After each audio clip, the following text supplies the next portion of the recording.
Eliza and Danica were a study in impossible opposites.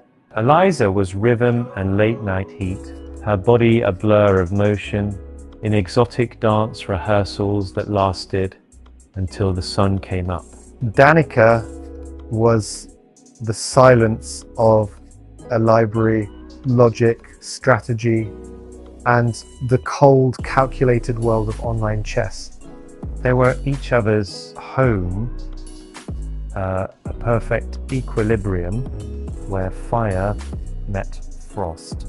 But the world is a hungry thing, and it eventually pulled them toward separate horizons. Eliza moved to the city to turn her sweat into art, while Danica climbed the ivory towers of the country's top university. At first, the distance was just a measurement.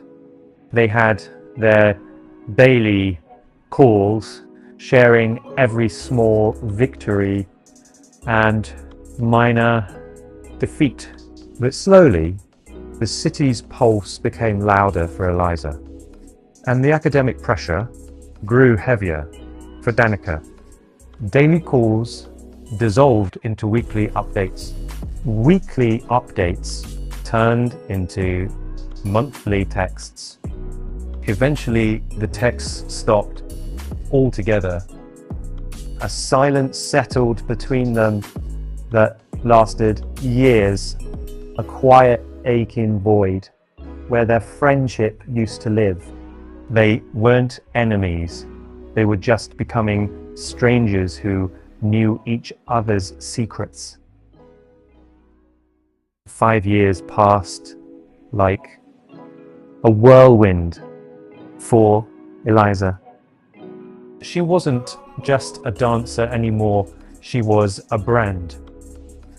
She moved with a confidence that commanded every room, her name appearing on trophies and posters across the city.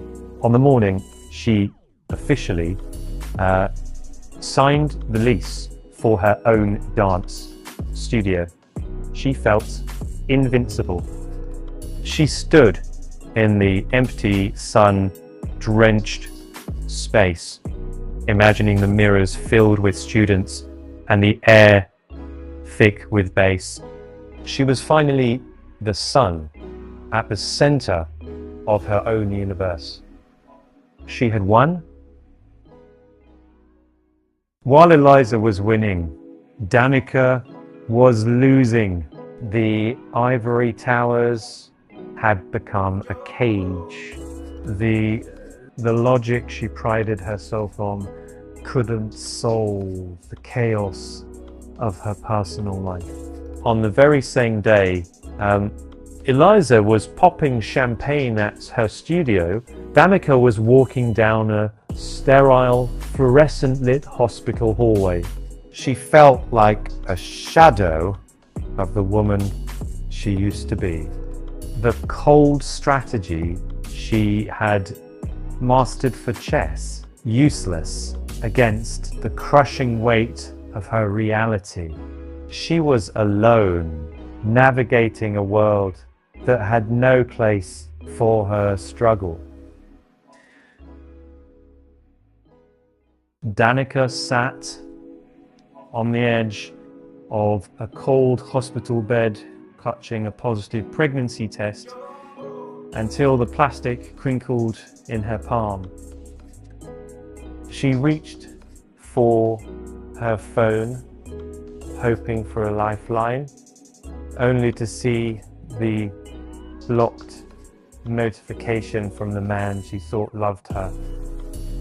At that exact moment, miles away, Eliza was laughing under the camera flashes of a local news crew, her future looking like liquid gold.